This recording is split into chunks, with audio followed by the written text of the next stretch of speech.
दुनियाई क्रिकेट का महामुकाबला, Pak Bharat high voltage टाकरा, शाहीनों की पुरएतमाद बल्लेबाजी, छक्के चौकों की बारिश कर दी भारतीय गेंदबाजों की जमकर धुलाई। पाकिस्तान ने 4 विकेटों के नुकसान पर 121 रन बना लिए। साहबजादा फरहान की तूफानी इनिंग्स, 34 गेंदों पर 50 जड़ दी। साइम अयूब 21 रन बनाकर पवेलियन लौट गए। ओपनर बल्लेबाज फखर जमान 15 रन बनाकर आउट हुए। हुसैन तलत 10 रन बना सके। साहबजादा फरहान की 50 के बाद बल्ले को राइफल बनाकर सेलिब्रेशन। पाकिस्तानी टीम में 2 तब्दीलियां की गईं। खुशदिल शाह और हसन नवाज आउट, फहीम अशरफ और हुसैन तलत इन। भारत ने टॉस जीतकर फील्डिंग का फैसला किया। भारत ने एक बार फिर स्पोर्ट्समैन स्पिरिट की धज्जियां उड़ा दी। भारतीय कप्तान सूर्य कुमार यादव ने टॉस जीतकर पाकिस्तानी कप्तान सलमान अली आगा से हाथ नहीं मिलाया।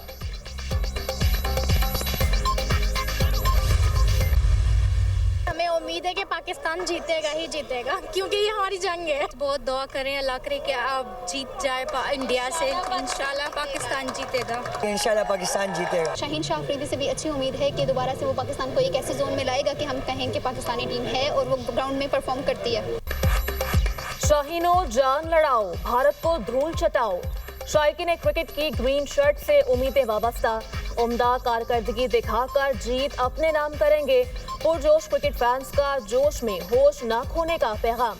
बड़े मुकाबले के लिए तैयारियां भी बढ़ी। मुख्तलिफ शहरों में पाक भारत मार्के के लिए बड़ी स्क्रीन नास्ब। शायकीन की बड़ी तादाद टीवी स्क्रीन के सामने बराजुमान।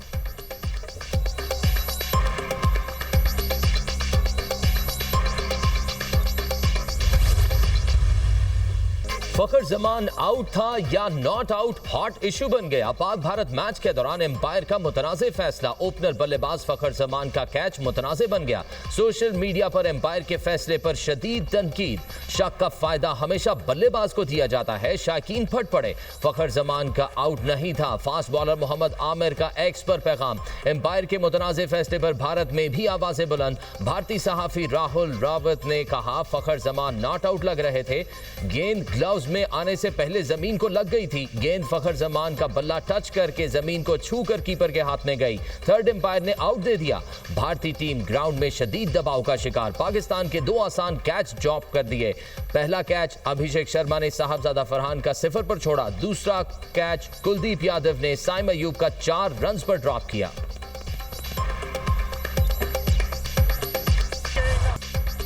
इसराइल को सिफारती मुहाज पर बड़ा धचका। बरतानिया, कनाडा और ऑस्ट्रेलिया ने फलस्तीन को रियासत तस्लीम कर लिया। फलस्तीन की आलमी हैसियत तस्लीम, अमन मुज़ाकरात के इम्कानात रोशन। बरतानिया अब से फलस्तीन को रियासत तस्लीम करता है। वज़ीर आज़म केयर स्टारमर का बाज़ाब्ता ऐलान।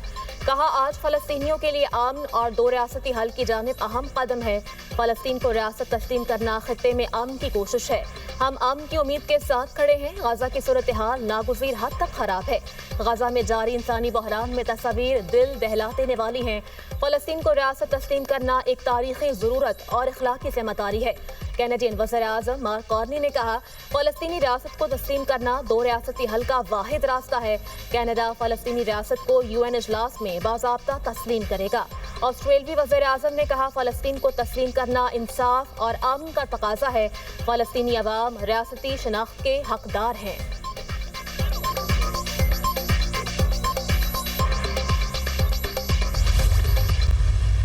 अगर कोई ये समझता है कि कश्मीर के मसले के बगैर ये ताल्लुकात, बाहमी ताल्लुकात इस्तवार हो सकते हैं, he is living in a fools paradise. ये वो फतेह है जिसने दुश्मन को वो सबक सिखाया कि वो जिंदगी भर याद रखेगा।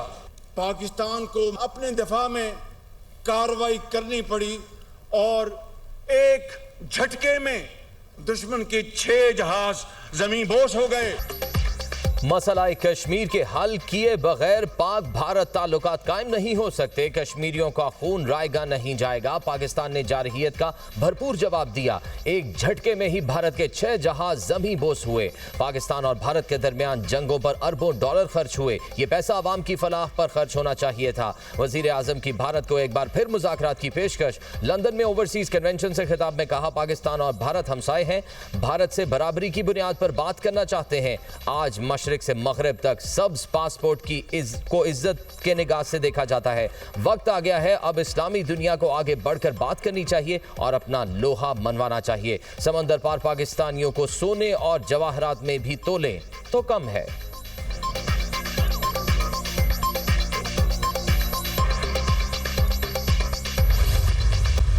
अपने आप से कई गुना बड़े दुश्मन को जेर किया जो कि क्लेम करता था कि वो नेट सिक्योरिटी प्रोवाइडर है, वो उस खित्ते का वो चैंपियन है, वो हेजमनी है, उसकी सुप्रीमेसी है कन्वेंशनल। देखिए दोनों न्यूक्लियर आर्म स्टेट्स हैं, वो तो इक्वल हो गया। सिर्फ जो डिफरेंस है वो ये है कि वो कन्वेंशनली अपने आप को क्लेम करते थे कि we are the net security provider of this region. That myth is buried on 10th of May. Alhamdulillah. Pakistan ने 10 मई को भारत के तमाम बयानिए जमीन बोस कर दिए। हमने खुद से कई गुना बड़े दुश्मन को जेर किया। भारत समझता था वो इस खित्ते का चैंपियन है। पाकिस्तान मुआशरी, दिफाई और सिफारती सतह पर आगे बढ़ रहा है। नायब वज़ीर-ए-आज़म इसहाक डार का लंदन में ओवरसीज पाकिस्तानियों के कन्वेंशन से खिताब। कहा इक़्तिदार संभाला तो मुल्क डिफॉल्ट के दहाने पर था। सफर बहुत कठिन था, मुसलसल मेहनत और लगन से मईशत को संभाला। आज महंगाई 38 से 5% पर आ चुकी है। ओवरसीज पाकिस्तानी हमारा फख्र और पाकिस्तान के सफीर हैं।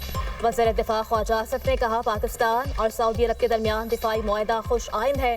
भारत को ऐसी इबरतनाक शिकस्त दी जिसकी मिसाल नहीं मिलती। पाकिस्तान की सालमियत अव्वलीन तरजीह है।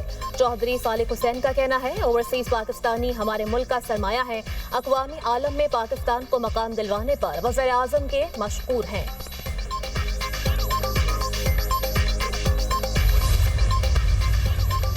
वज़ीर-ए-आज़म कल से 26 सितंबर तक अमरीका का दौरा करेंगे। शहबाज शरीफ अमरीकी सदर से मुलाकात करेंगे। खित्ते समेत आलमी अमन सलामती पर तबादला ख्याल होगा। वज़ीर-ए-आज़म अक़वाम मुत्तहिदा की जनरल असम्बली के इजलास में शरीक होंगे। आलमी बरादरी की तवज्जो गजा के संगीन बहरान की तरफ दिलाएंगे। खिताब में क्लाइमेट चेंज, दहशतगर्दी और इस्लामोफोबिया पर पाकिस्तान का नुक्ता नज़र पेश करेंगे।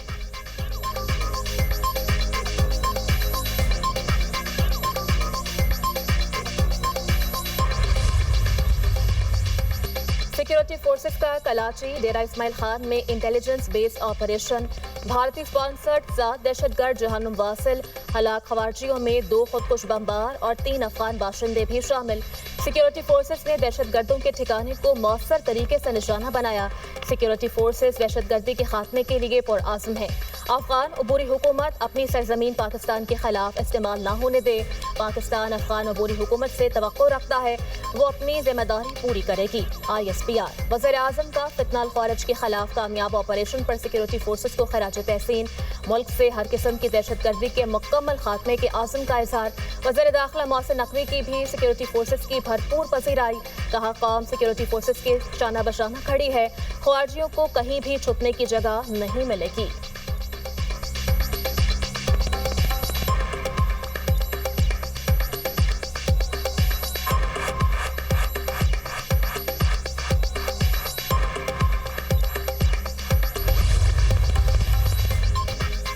पाक सऊदिया दिफाई मुआहदे से भारत में सफ़े मातम बिछ चुकी है। दिफाई मुआहदे पर फील्ड मार्शल आसिम मुनीर को मुबारकबाद पेश करता हूँ। वज़ीर-ए-आज़म आज़ाद कश्मीर चौधरी अनवारुल हक का इस्तेहकाम पाकिस्तान और मार्का हक कन्वेंशन से खिताब। कहा मुसल्लह अफवाज ने भारत के ऑपरेशन सिंदूर को नाकामी से दो चार किया। मुसल्लह अफवाज ने भारतीय जारहियत का मुंह तोड़ जवाब दिया। भारत ने दोबारा जारहियत की तो पहले से ज्यादा सख्त जवाब दिया जाएगा। अवाम अपनी बहादुर मुसल्लह अफवाज के शाना बशाना है। हम सब मुत्तहिद होकर दुश्मन के नापाक अज़ाइम को नाकाम बनाएंगे। वज़ीर-ए-आज़म आज़ाद कश्मीर का पूंछ के लिए 1 अरब रुपए के पैकेज का ऐलान। कन्वेंशन से दीगर कश्मीरी क़यादत ने भी खिताब किया।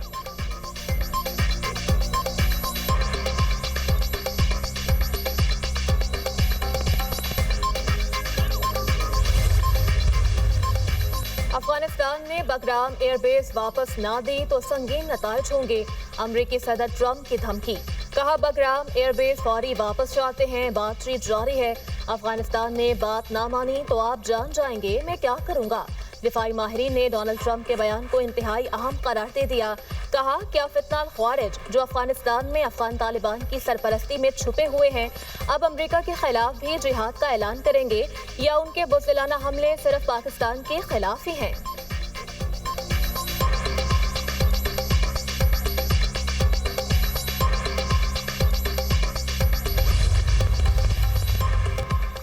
बगराम एयर बेस तो दूर की बात, हम अफगानिस्तान का 1 इंच भी अमेरिका को नहीं देंगे। अफगान वजीर खारजा अमीर खान मुत्तकी का अमरीकी सदर को जवाब, कहा अफगान सरजमीन पर किसी गैर मुल्की फौज को दाखिल होने नहीं देंगे। अमेरिका अफगानिस्तान को तस्लीम कर ले तब भी जमीन हवाले नहीं करेंगे। अफगानिस्तान आजाद मुल्क है, किसी भी बैरूनी कब्जे को तस्लीम नहीं करेंगे। बगराम एयरबेस पर चीन के कब्जे के दावे बेबुनियाद हैं। अमेरिका की H-1B वीजा पॉलिसी से मुताल्लिक नया एग्जीक्यूटिव ऑर्डर आज से नाफिज होगा। H-1B वीजा की दरख्वास्त पर $1 लाख फीस हर साल देना होगी। H-1B वीजे रखने वालों या रिन्यू करवाने वालों पर नई फीस का इतलाक नहीं होगा। नए ऑर्डर से भारत की IT इंडस्ट्री शदीद मुतासर होने का खदशा। चीन और पाकिस्तान के टेक प्रोफेशनल्स भी पॉलिसी से मुतासर होंगे। H-1B वीजों में सबसे ज्यादा 71% हिस्सा भारत का है। चीन 11.7% के साथ दूसरे नंबर पर है। पाकिस्तान का 1% से भी कम 8वां नंबर है।